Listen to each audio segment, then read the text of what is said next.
அன்பார்ந்த பெரியோர்களே, ஜோதிட நண்பர்களே, உலகத் தமிழர்களே, உங்கள் அனைவருக்கும் என் வணக்கம். இன்று நாம் பார்க்கவிருக்கின்ற ஜோதிட செய்தி, சுபத்துவத்தினுடைய ஆன்லைன் கன்சல்டேஷன் எந்த லட்சணத்தில் செய்து கொண்டிருக்கிறார், அது எப்படி மண்ணை கவ்வியிருக்கிறது என்பதை பற்றி நேயருடைய நம்முடைய சப்ஸ்கிரைபருடைய கமெண்டின் மூலமாக நாம் தெரிந்து கொள்கிறோம். சென்ற வீடியோவினுடைய கமெண்ட் செக்ஷனில் நம்முடைய நேயர் சகம் என்ற ஐடியிலேருந்து நமக்கு ஒரு தகவல் கொடுத்துருக்காரு. என்ன அப்படின்னு சொன்னால், ஐயா வணக்கம், உங்கள் வீடியோவுக்கு தான் வெயிட்டிங். இதே மாதிரி என் நண்பர் 5000 ரூபாய் கொடுத்து ஆன்லைன் மூலம் ஜாதகம் பார்த்தார். ஜாதகம் 3/12/2005, டேட் ஆஃப் பர்த் 12:10 PM, தூத்துக்குடியில் பிறந்தவர். கும்பலக்னம், தனுசு ராசி, மூல நட்சத்திரம் பிறந்த இந்த ஜாதகர் அப்பா பெரும் பணக்காரர் என்றார். காரணம் 9இல் குரு, ஆனால் அவர் கூலி வேலை செய்கிறார். அப்புறம் இந்த ஜாதகருக்கு பருவ வயதில் அடுத்தடுத்து கும்ப லக்னத்துக்கு ஆகாத திசை, சூரியன், சந்திரன், செவ்வாய் திசை வருவதால் இந்த ஜாதகர் 25 வருடத்திற்கு சரியாக இருக்காது என்று அந்த டேஷ், அதில் என்ன வேணாலும் கெட்ட வார்த்தை போட்டுங்க அந்த ஆள் சொன்னார். ஆனால் இந்த ஜாதகர் நேற்று முன்தினம் மத்திய தொழில் பாதுகாப்பு படையில் உணவுத்துறையில் வேலைக்கு சேர்ந்ததாக என் நண்பர் சொன்னார். அதனால் இந்த இடத்தில் பாபத்துவம் பொய்யாகிவிட்டது. அப்புறம் 9ஆம் இடத்தில் குரு, தந்தை நன்றாக இருப்பார் என்று சொன்னார். அதுவும் அந்த சுபத்துவமும் பொய்யாகிவிட்டது. அதுவும் போய் அரசு வேலையில் சேர்ந்தார். இந்த ஜாதகத்தை எடுத்துக்காட்டாக போடுங்கள், என் நண்பர் அனுமதி கொடுத்து விட்டார் அப்படின்னு சொல்லி சகம் அப்படிங்கிறவர் நமக்கு இந்த விஷயத்தை அனுப்பியிருக்காரு. அவருடைய ஜாதகம் ஸ்க்ரீனில் வருகிறது. அவருடைய லக்னம் கும்ப லக்னம். கும்ப லக்னத்திற்கு தற்போது சுக்கிர திசையில் புதன் புக்தி, சந்திரனுடைய அந்தரம் நடைபெற்று வருகிறது. இந்த டைமில் தான் அவருக்கு வேலை கிடச்சிருக்கு. இந்த சுபத்துவம் என்ன சொல்லுது அப்படின்னா, லக்னம் கும்ப லக்னம், கும்ப லக்னத்திற்கு 9ஆம் இடத்தில் தகப்பனாரை குறிக்கக்கூடிய இடத்தில் குரு மற்றொரு சுபகிரகமான வீட்டில், சுக்கிரன் வீட்டில் இருக்கிறார். சுக்கிரனும் குருவும் பரிவர்த்தனை யோகத்தில் இருக்கிறார்கள். எனவே தகப்பனார் பணக்காரர் என்று சொல்கிறார். ஆனால் இவர் கூலி வேலைக்கு செல்கிறார் என்று நமக்கு தகவல் சொல்லியிருக்கிறார்கள். 9ஆம் இடத்திற்கு 10ஆம் இடம் என்று சொல்லக்கூடிய 6ஆம் இடத்தில் சனி வக்ரகதியில் இருக்கிறார். அப்போது தகப்பனாருடைய தொழில் ஸ்தானம் எப்படி இருக்குன்னு பாருங்கள். சனி அங்கே வக்ரகதியில் இருக்கார். அப்போது அவர் கூலி வேலை தான் செய்வார். அவர் உத்தியோகத்தில் பெரிய சிறப்பு கிடையாது. அதே சமயத்தில் பாக்கியஸ்தானத்தில் குரு பகை பெற்றிருக்கிறார். தனலாபாதிபதி குரு பாக்கியஸ்தானத்தில் பகை பெற்றிருக்கிறார். அது ஒரு முக்கியமான ஒரு விஷயம். அப்போ தகப்பனார் மிகுந்த சிறப்பான அமைப்பில் இருக்க மாட்டார். அப்படிங்கிறது தான் பராசரி முறையில் ஒரு கிரகம் பகை பெற்றால் என்ன பலன் செய்யணுமோ அதை தான் சொல்லணும். இவர் தன்னுடைய சுபத்துவத்தை கையில் எடுத்துக்கொண்டு பாக்கியஸ்தானத்தில் சுபகிரகமான குரு இருக்கிறார். அந்த குரு பரிவர்த்தனை யோகத்தில் இருக்கிறார். எனவே இதை செவ்வாய் ஆட்சி பெற்றுப்பார். அந்த சுபத்துவத்திலையுமே செவ்வாய் பார்த்தா அது பாவ அமைப்பு அப்படின்னு சொல்ல மாட்டார். செவ்வாய் ஆட்சி பெற்று பார்க்குறார். அதனால் அவருடைய பார்வை நன்மை. ஆனாலும் அவர் வக்ரம் இருக்கார், அதை பார்க்க மாட்டார். ஸோ இப்படியெல்லாம் கேவலமாக ஜோதிட விதிகளையே படிக்காமல் முன்னுக்கு பின் முரணாக சாஸ்திர விரோதமாக பலன்களை சொல்லி அந்த பலன் வாங்காகி இருக்கிறது. அதை தான் நம்ம பார்க்கணும். அதோடு மட்டுமில்லை, இவருக்கு எதிர்வரக்கூடிய தசைகள் அல்லது சுக்கிர திசையினுடைய புக்திகள், சூரிய புக்தி, சந்திர புக்தி, செவ்வாய் புக்தி எல்லாம் தொடர்ச்சியாக வருகிறது. எனவே இவருக்கு சிறப்பாக இருக்காது அப்படின்னு சொல்லியிருக்கார். ஆனால் இந்த மடையனுக்கு என்ன தெரியல அப்படின்னா, கும்ப லக்னத்திற்கு 6, 7 குடையவர்கள், 3, 10 குடையவர்கள் பொதுவாக கெடுதலை தரக்கூடிய கிரகங்கள் தான். அதை அப்படியே பயன்படுத்தக்கூடாது. இது பேசிக். இது அந்த ஜாதகத்தில் எந்த நிலையில் இருக்கிறது என்பதை பொறுத்து அந்த பலன்கள் மாறுபடும் அப்படிங்கிறது இந்த முட்டா பையனுக்கு தெரியல. அதனால தப்பு சொல்கிறான். இதுக்கு தான் மூல நூல்களை படித்திருக்க வேண்டும் அப்படின்னு நான் சொல்கிறது. நன்றாக புரிந்து கொள்ள வேண்டும் மக்களே. அடிப்படையான விஷயங்களை மட்டுமே வைத்துக்கொண்டு பலன் சொன்னால் தப்பாகிவிடும். கும்பலக்கணத்திற்கு சந்திரன் கெடுதல் தான். எந்த அடிப்படையில் கெடுதல் அப்படின்னு சொல்லணும், பார்க்கணும். 7 குடையவன் கெடுதல் தான். நல்ல கிரகம் கிடையாது. ஏன்னா லக்னாதிபதிக்கும் 7ஆம் பாவாதிபதி சூரியனுக்கும் நல்ல உறவு கிடையாது. அதனால் கெடுதல் அப்படின்னு நம்ம எடுக்கக்கூடாது. பராசர மகரிஷி என்ன சொல்கிறார், 7ஆம் பாவமும் 10ஆம் பாவமும் ஒரு மனுஷனுக்கு மகிழ்ச்சியை தரக்கூடிய பாவங்கள் அப்படின்னு சொல்கிறார். அப்போ சூரியன் நன்றாக இருந்தால் தான் மகிழ்ச்சி, 10ஆம் இடம் நன்றாக இருந்தால்தான் மகிழ்ச்சி. அதற்காக சூரிய கும்ப லக்னத்திற்கு சூரியன் கெடுதலான பலன்களை எல்லா ஜாதகத்துக்கும் தந்துடுவார்னு சொல்லக்கூடாது. அதான் மடத்தனம். அந்த மடத்தனத்தை தான் இந்த மட ஜோசியம் பண்ணியிருக்கான். நன்றாக புரிந்து கொள்ள வேண்டும். அடிப்படை படிக்க வேண்டும், அப்ளிகேஷன் வேற, படிக்கிறது வேறு. அடிப்படையான ஜோதிடத்தை எப்படி பயன்படுத்த வேண்டும்ங்கிற ஒரு நுட்பம் இருக்குது அந்த இடத்துல.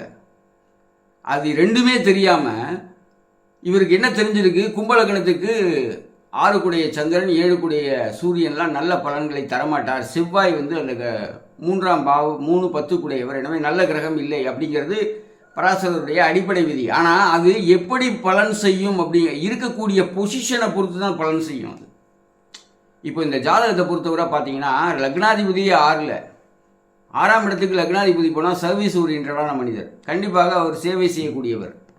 6ஆம் பாவாதிபதி எங்கே இருக்கார், 11ஆம் இடத்துல இருக்கார். அவர் சுக்கிரனோட சேர்ந்து இருக்கார். ஆதிபத்திய சுபகிரகத்தோட 6 கூடையவர் சேர்ந்தால் அந்த திசை வந்து நன்மை தரும். யாரோட திசை? சந்திரனுடைய திசை. சுக்கிரனுடைய திசை நல்லது செய்யாது. ஏன்னா சுக்கிரன் 6 கூடையவரோடு இணைந்திருக்கார். ஆனால் 6 கூடையவன் பாக்கியாதிபதியோடு இணைந்திருக்கார். இது ரெண்டுக்கு டிஃபரன்ஸ் இருக்குது பலன் சொல்கிறதுல. சுக்கிர திசையில் சந்திர புக்தியும் சந்திர திசையில் சுக்கிர புக்தியும் ஒரே பலனை தராது. அல்லது எந்த திசையினுடைய சுக்கிர புக்தியும் எந்த திசையினுடைய சந்திர புக்தியும் ஒரே விதமான பலன்களை தராது. அப்படிதான் நினைச்சிட்டு இருக்காரு. எந்த திசையிலும் குரு புக்தி நன்மையை தந்திருக்கிறதால் எனக்குடைய குரு திசை நன்றாக இருக்கணும் முட்டா பைய அப்படி அட்வைஸ் சொன்னாலும் ஏற்றுக்க மாட்டான். ஏன்னா பாக்கியாதிபதி யார் பார்க்குறா? செவ்வாய் பார்க்குறாரு. அதனால் அந்த முட்டா பைய அட்வைஸ் சொன்னாலும் ஏறாது மண்டையில். என்ன அப்படியா வந்த ஆள் தனக்கு தெரிஞ்சது தான் ஜோதிடம், சுபத்துவம் தான் ஜோதிடம் அப்படின்னு சொல்லி ஒப்பேத்திருக்காரு. அது பூரா தப்பாக போய் இவருக்கு கவர்மெண்ட் ஜாபே கிடைக்காது, 25 வருஷம் அடுத்தடுத்து வரக்கூடிய திசைகள்லாம் நல்லா இல்லை, அதனால் கஷ்டப்படுவார், அரசு வேலையெல்லாம் கிடைக்காது அப்படின்னு சொல்லி அள்ளி விட்டுருக்காப்புல. கடைசியில் என்னாச்சு அப்படின்னா அவருக்கு சுக்கிர திசையில் புதன் புக்தி, சந்திரனுடைய அந்தரத்தில் உணவு பாதுகாப்புத்துறை, மத்திய அரசினுடைய பணி இவருக்கு கிடைச்சிருக்கு. இது எப்படி கிடைச்சிருக்கு அப்படிங்கிறத நான் இன்டர்பிரேட் பண்ணுறேன். பேசிக்கலி சுக்கிரனுடைய திசை, சுக்கிரன் 6ஆம் பாவாதிபதியோடு சேர்ந்திருக்கார், லக்னாதிபதி 6ஆம் இடத்துல இருக்கார். அப்போது இவருக்கு வேலை என்பது இந்த டைம் பீரியடில் கிடைக்கும். அது பாசிட்டிவாகவே இருக்கும், நல்லாவே இருக்கும் சுக்கிரனுடைய திசையில். அது புதனுடைய புக்தியில் சந்திரனுடைய அந்தரத்தில் கிடச்சிருக்கு. புதன் யார்? இந்த லக்னத்திற்கு 5 8 கூடைய அதிபதி, சூரியனோடு இணைந்து 10ஆம் இடத்துல இருக்கார். 10ஆம் இடம் என்பது வேலையை குறிப்பிடக்கூடிய இடம். அப்போ 5 கூடைய அதிபதி 7 கூடைய சூரியனோடு இணைவது ராஜயோகா காம்பினேஷன். ஒரு திரிகோணாதிபதியும் ஒரு கேந்திராதிபதியும் இணைவது சிறப்பு. புதன் சூரியன் இணைவு 10ஆம் இடத்தில் இருப்பதால் தொழில் ஸ்தானம் வலுக்கிறது. சூரியனோடு இணைந்திருப்பதால் அது அரசு உத்தியோகமாக இருக்கிறது, மத்திய அரசு உத்தியோகம். இந்த சேர்க்கையை செவ்வாய் 8ஆம் பார்வையாக பார்க்கிறார். 5 கூடைய புதனை சூரியனோடு இணைந்திருப்பதால் இது பாவத்துவம் என்று அவர் முடிவெடுக்கிறார். செவ்வாயுடைய 8ஆம் பார்வை மேலும் அந்த பாவத்தை மோசமாக்குகிறது என்று எடுத்துக்கொள்கிறார். ஆனால் 10ஆம் இடத்தை 10ஆம் பாவக அதிபதி 8ஆம் பார்வையால் பார்ப்பது என்பது அந்த ஸ்தானத்தை வலுப்படுத்துகிறது அப்படிங்கிற பராசரி முறையினுடைய கோட்பாடை இவர் படிக்கவில்லை அப்படிங்கிறது இந்த இடத்துல தெரியுது. அப்போ புதனுடைய புக்தி, சூரியன் புதன் சேர்க்கை என்பது 10ஆம் இடத்தில் இருக்கிறது. எனவே இவருக்கு அரசு உத்தியோகம் கிடைப்பதற்கான வாய்ப்பை கொடுக்கிறது. அதிலும் இன்டெப்த்தாக நம்ம டைம் பார்க்கும்போது சந்திரனுடைய அந்தரத்தில் இவருக்கு வேலை கிடைத்திருக்குது. சந்திரன் யாரோட சேர்ந்திருக்கார்? பாக்கியாதிபதியோடு சேர்ந்திருக்கார். அப்போது பாக்கியாதிபதி செய்ய வேண்டிய வேலையை சந்திரன் செய்வார், அதனால வேலை கொடுத்துருக்கார். இப்போ சுக்கிரனுடைய திசை 6ஆம் பாவாதிபதியோடு சேர்ந்திருக்கனால இவர் ஹார்ட் ஒர்க் பண்ணுவார். உணவு பாதுகாப்பு துறையிலேயே இவருக்கு வேலை கிடைச்சிருக்கு அப்படின்னு சொன்னால் சந்திரன் உணவு சம்பந்தப்பட்ட தொழில்களுக்கு காரகம் வைக்கக்கூடியவர். சந்திரன் சுக்கிரன் சேர்க்கை அப்படிங்கிறது சுக்கிரனோடு இணைந்தால் அதுவும் உணவு சம்பந்தப்பட்ட விஷயங்களை இது குறிப்பிடக்கூடியதாக இருக்கிறது. அதனால் இந்த ஜாதகத்தை பொறுத்தவரை இவருக்கு மத்திய அரசு பணி முந்தா நாள் தான் கிடச்சிருக்கு அப்படின்னு சொல்லி போட்டிருக்காரு, நேற்றைய முன்தினம். ஸோ அப்படிங்கும்போது 2 நாளைக்கு முன்னாடி அப்படிங்கும்போது இவருக்கு சந்திரனுடைய அந்தரம் தற்போது போய்கொண்டிருக்கிறது. சுக்கிர திசை புதன் புக்தி சந்திரனுடைய அந்தரத்தில் இவருக்கு மத்திய அரசு பணி கிடைத்திருக்கிறது. எனவே இந்த பாவத்துவம் சுபத்துவம் அப்படிங்கிறதெல்லாம் இந்த ஜாதகத்தில் வீணாக போச்சு. என்ன கற்பனையான ஒரு கோட்பாட்டை தனக்குள்ளே பைத்தியக்கார மாதிரி லூசு எப்போவுமே தன்னால் சிந்திச்சுட்டு எந்தையா வாய்க்கு வந்ததை உளறிட்டே இருக்கும். அந்த மாதிரி இந்த லூசு பைய அடிப்படையை மட்டும் வச்சுக்கிறான். அந்த ஜாதகத்தில் அந்த கிரகம் எங்கே இருக்குது, அது என்ன வேலை செய்யும், அது காம்பினேஷன் எப்படி வேலை செய்யும் தெரியாது. ஆனால் எல்லாம் தெரிஞ்ச மாதிரி எல்லாமே காம்பினேஷன்ஸ் அப்படிலாம் பேசுவார். ஒரு காம்பினேஷனும் தெரியாது. இதில் காம்பினேஷன் அருமையான காம்பினேஷன். 6 சந்திரன் யாரோட சேர்ந்திருக்கா, பாக்யாதிபதி, யோகாதிபதி, ராஜயோகாதிபதி கும்பலக்கணத்துக்கு அவரோடு இணைந்திருக்கிறார். ஆனால் அந்த சேர்க்கை மிஸ்ர பலன்களை கொடுக்கக்கூடியது. இதை இன்டர்பிரட் பண்ண தெரியணும். 10ல் சூரியன் புதன் சேர்க்கை இருந்தால் அது சிறப்பான அரசு வேலையை கொடுப்பதற்கான வாய்ப்பு இருக்கிறதுங்கிறது சொல்ல தெரியணும்.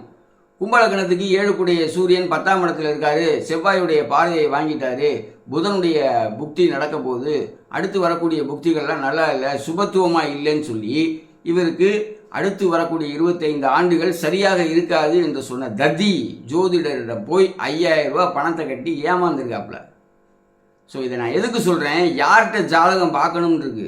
காசு பணம், நான் பணக்காரன் நான் பணக்காரன் நான் பணக்காரன்னா பணக்காரன்டியா ஜோசியம் பார்ப்பாங்க. ஜோதிட நூல்களை கற்றறிந்த அறிஞர்கள்ட்ட தான் ஜாதகம் பார்ப்பாங்க. பணக்காரன் நான் பணக்காரன்னா நாளைக்கு எலெக்ஷனில் நின்னேன்னா, ஒரு தொகுதியில் நின்று செலவு பண்ணேன்னா, ஒரே நாளில் ஓட்டாண்டி தோற்று போனேன்னா தெரிஞ்சுக்கோ. பெரிய மண்டக்கரையாதைய பேசக்கூடாது. ஏன்னா சனியை செவ்வாய் பார்க்குறேன். 6 பாக்கியாதிபதி சனியே செவ்வாய் பார்க்கக்கூடாது.